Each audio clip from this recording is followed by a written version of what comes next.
Comediante fue condenado a 8 años de prisión por contar chistes. Esto no es una sátira, esto no es un sketch, es Brasil. Este año, 2025. El comediante se llama Leo Lins, el show se llamaba Perturbador y el nombre era una declaración de intención, porque perturbador perturbó. Contó chistes sobre personas negras, indígenas, personas con discapacidad, con VIH, con sobrepeso, y la justicia dijo: eso no es comedia, es un crimen. ¿Podría un chiste mandarte a la cárcel? ¿Podría un escenario convertirse en una evidencia? ¿Puede una risa ser usada en contra tuya? Yo creo que el humor no tiene límites, pero tiene consecuencias. Cuando está bien hecho, las consecuencias son risas, conversación, catarsis. Cuando no, silencio incómodo, críticas, censura, 8 años de prisión. Vale la pena ir preso por hacer reír así. En junio de 2025, una jueza federal de Brasil condenó al comediante Leo Lins a 8 años y 3 meses de prisión. Prisión cerrada. Nada de arresto domiciliario, nada de multa simbólica, cárcel real. Todo basado en el contenido de su show Perturbador.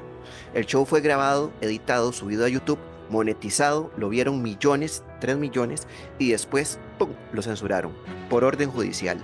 Fue retirado de internet, lo borraron del canal oficial y lo persiguieron como si fuera un documento prohibido. Pero internet tiene memoria y el show volvió a aparecer reposteado, pirateado, compartido como si fuera una obra peligrosa, como si las risas fueran balas. Les dejo el show aquí, donde lo encontré. La fiscalía no se enfocó en un solo chiste, presentó una lista entera, fragmentos en video con subtítulos, cada uno convertido en evidencia criminal. Y la justicia dijo: esto no es comedia, esto no es arte, esto es delito. Leo Lins no es un improvisado, es un comediante con 2 décadas de experiencia, guionista, autor y una figura clave del humor sin filtro en Brasil. Pero más que comediante, Leo Lins es un provocador profesional. Construyó su carrera caminando al borde y cuando no había borde, lo inventaba. En televisión fue parte del programa The Noit, no sé si se pronuncia así, con Danilo Gentili, tampoco sé si se pronuncia así, y ahí se fogueó con una audiencia masiva, con audiencias masivas, pero fue en sus shows en vivo donde dejó claro su mensaje: no hay tema intocable.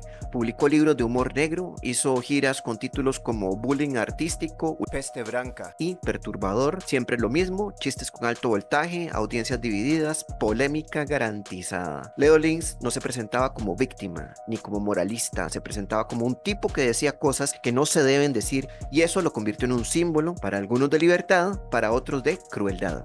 Nunca pidió permiso y ahora no le dieron perdón. Leo Lins no fue juzgado por un crimen pasional, no robó, no golpeó a nadie, no lideró ninguna banda criminal. Fue juzgado por contar chistes en un escenario, y esos chistes fueron interpretados como delitos, no como metáforas, no como ficciones, como actos criminales.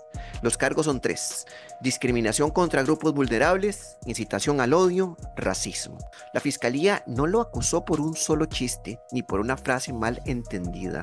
Presentaron el show entero como prueba y lo analizaron fragmento por fragmento como si fuera un manifiesto político, como si el comediante estuviera dando un discurso real, sin ironía, sin contexto, sin comedia. El argumento judicial fue claro: no importa si es ficción, no importa si es arte, si el contenido genera daño, es discurso de odio. Y ahí se desató el conflicto. ¿Se puede criminalizar un show de stand-up como si fuera un panfleto supremacista? ¿Puede un personaje escénico ser tratado como una declaración penal? La justicia de Brasil dijo que sí. Y con eso abrió una puerta que tal vez no se pueda cerrar. Comediantes han sido perseguidos por burlarse del Papa, por decir teta en los años 60, por satirizar a dictadores o por tuitear frases crueles, como David Suárez en España, una frase sobre el síndrome de Down, un tweet, una multa por delito de odio, sin escenario, sin público, solo un texto y una interpretación. Y ahora Leo Lins, condenado por un show entero por contar chistes de mal gusto, por incomodar. Pero el mal gusto no es un crimen y la ofensa no puede ser medida con un código penal. Acá hay que distinguir 2 cosas: lo que dice un chiste, la semántica, y lo que representa en su contexto, la semiótica.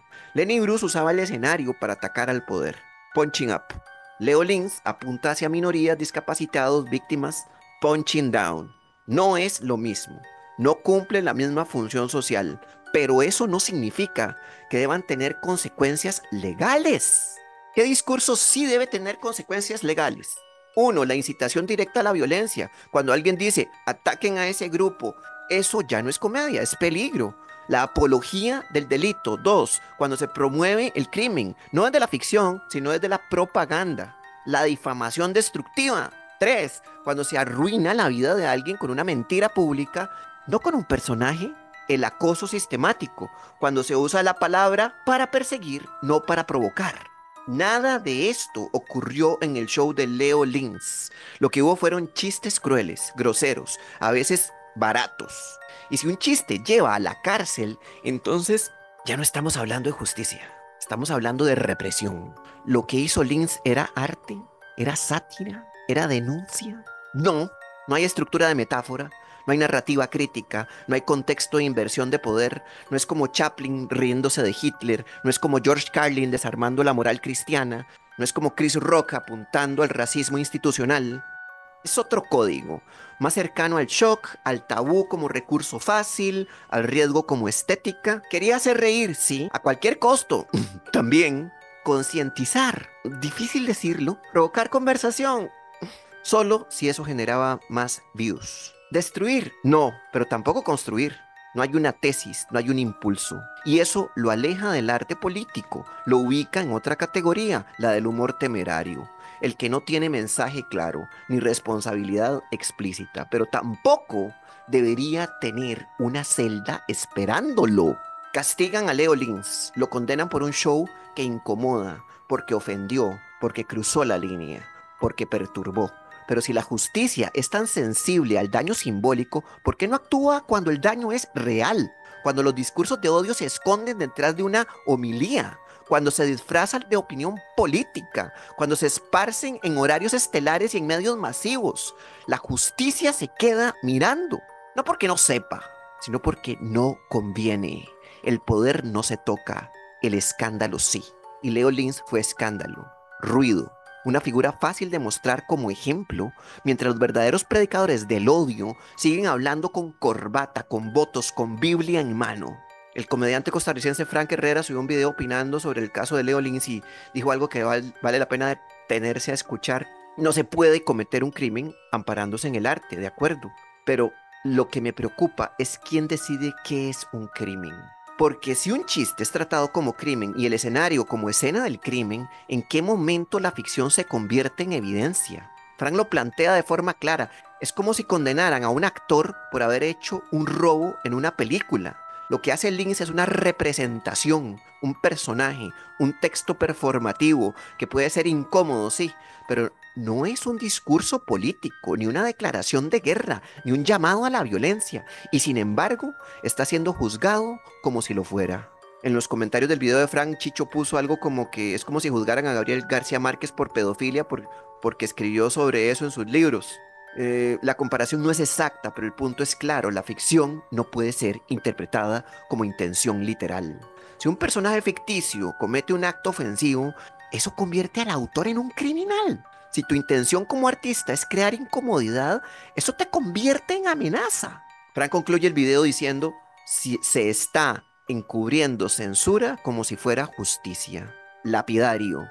Y en esa frase hay una alarma, porque cuando se borra la frontera entre arte y crimen, entre comedia y discurso de odio, ya no se está castigando la violencia, se está castigando el lenguaje mismo. Un chiste no cambia el mundo, pero tampoco debería destruir la vida de quien lo cuenta. Leo Lins hizo un show llamado Perturbador, y perturbó. Su intención era clara, provocar, reírse del tabú, cruzar la línea, tocar donde duele. ¿Lo hizo con empatía? No. ¿Lo hizo con estrategia política? Tampoco. ¿Lo hizo con libertad? Sí. Y eso fue lo que no le perdonaron. Porque si castigaron el mal gusto con cárcel, si respondemos a la provocación con represión, entonces no estamos educando al comediante, estamos entrenando a la autocensura. El miedo reemplaza a la crítica y la ley se convierte en fucking mordaza. No hay que defender a Leo Lins como si fuera un héroe de la libertad. Pero sí hay que entender que permitir su encarcelamiento sienta un precedente y uno peligroso. porque el humor no tiene límites, tiene consecuencias. Y si una de esas consecuencias es la prisión, entonces más vale que cada palabra, cada risa, cada gesto venga con un puta abogado incluido.